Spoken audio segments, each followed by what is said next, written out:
kita berada di rumah asal muasalnya Setia-Hati Terapi. Tapi tidak baik kalau kita tidak berbicara bagaimana kok kena Esa Terapi secara begini.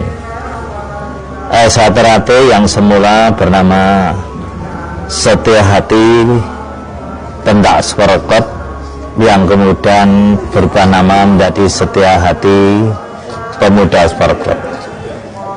Ini didirikan oleh beliau Bapak Arjo Utomo pada tahun 1922 dan berkembang 1924 dan sampai sekarang. Siapa Arjo Utomo? Arjo Utomo adalah seorang patriotik, seorang perintis, dinamakan oleh pemerintah sebagai seorang perintis kemerdekaan.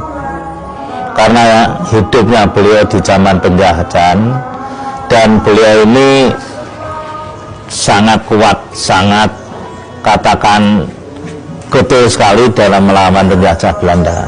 Sampai-sampai beliau bekerja itu selalu keluar karena keaktifannya melawan penjajah, sehingga beliau ini sering keluar masuk penjara. Mau di penjara selama akan dibuang ke Diko tidak jadi, karena sudah menjalani di penjara itu sudah ada 3 tahun. Mulai tahun 25 terus beliau itu keluar masuk penjara, sehingga latihan-latihan Esa Terapi seringkali diteruskan oleh anak didiknya yang dikatakan pada saat itu ada teman-teman sahabat-sahabatnya. Itu kejadian itu. Nah, beliau ini setahun 38 sudah menderita sakit, ibaratnya sudah tidak bisa melatih, tapi anak didiknya, sahabatnya, temannya itu sangat setia dan meneruskan pendidikan itu. Tahun 42 waktu Jepang masuk, maka Esa Terapi disepakati di dalam katakan itu musyawarah bersama-sama kadang-kadang Esa Terapi kala itu, atas usul yang namanya Suratno Surangpati, tokoh Indonesia Muda, mengusulkan SAPSC, Esa Pemuda Skorokot, dirubah namanya menjadi Setia-Hati Terapi. Esa Terapi itu mulai tahun 53 setelah tidak perguruan lagi menjadi organisasi persaudaraan. Jadi Esa Terapi itu bertumbuh pada paseduluran.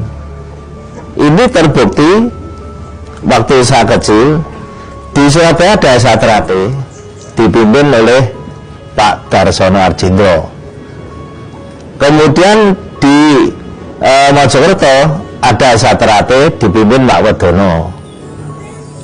Di Madiun ada Esa Terapi dipimpin Pak Arjo Utomo, Pak Tomo Mangkujoyo. Nah, kemudian di Solo ada Esa Terapi dipimpin Pak Murtaji. Ada di Jogja yang dipimpin oleh Pak Sayo. Ini tidak ada hitam di atas putih sebagai hitam, tapi tujuan utamanya sama, untuk didik, menjadikan manusia betul-betul tak ada masalah. Bagaimana mencapai ini? Ya, melalui pencaksilat. Melalui pencaksilat. Ternyata pencaksilat indahti pendekar. Pendekar itu indahti orang yang selalu membela kaum yang lemah. Kalau penjajah, melawan penjajah. Kalau gitu saya terbaik. Loh, terus ilmunya apa? Ilmunya mengenal jati dirinya sendiri. Karena setelah mengenal jati dirinya sendiri, kita tidak akan sulit mengenal orang lain. Karena orang mengenal jati diri berarti harus mengakui kelebihan dan kekurangannya.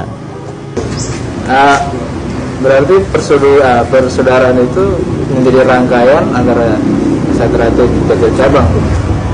Iya, hubungannya. Jadi saya dengan Surabaya, saya dengan Jakarta, saya merasa tidak lebih. Hanya ada rasa saling menghormati. Kelebihan bagaimana? Belum tentu. Yang Jakarta itu lebih rendah. Nah, itu peguruan. Kita bukan peguruan. Kita senang. Saudara Jakarta, saudara di Bandung lebih hebat, senang. Bedanya situ. Hubungannya yang benar persaudaraan. Lalu tenggang rasa, hormat menghormati, itu yang jadi. Pak, kembali ke rumah ini, bahwa harapan Bapak terhadap keluarga Setiati ke depannya dengan apa? Adanya rumah ini, Pak. Harapan Bapak apa, Pak? Harapan saya pada saudara saya, tahu cikal bakalnya hanya seperti ini, maka rumah ini yang saja mau saya jadikan museumnya Satrate, sehingga saudara kami bisa mengaca. Lu kok iso dadi ngene, berarti ada perjuangan yang gigih bisa indah. Dan bangunan yang sekarang ada di Satrate itu tidak ada melibatkan satu orang, dua orang dan minta bantuan dari pemerintah, dan enggak. Itu murni dibiayai Satrate, tapi bukan murni dibiayai oleh oknum Satrate. Enggak. Kok bisa? Nyatanya bisa. Ya alhamdulillah, dulu-dulu Satrate bisa menyadari, memahami. Yang saya inginkan kerukunan, kebersamaan, lillahi ta'ala kalau bantu. Itu yang ada sih. Itu bagi saya nasihat almarhum Mas Imam, sepiro gedening sangsara yen tinampa amung dadi coba. Semua keungsaran pasti ada cobaan-cobaan. Nah, dengan cikal bakal di rumah beliau ini kita merasa bangga, tapi saya juga prihatin. Ternyata tempatnya ini harus dibagi. Saya tadi merintahkan Pak Ada Pariwur, nggak usah nunggu lama-lama, mulai besok tolong diperbagi, sehingga kalau ada tamu itu rasanya itu kita tidak malu barang gitu. Nah, itulah sekelumit secara Satrate.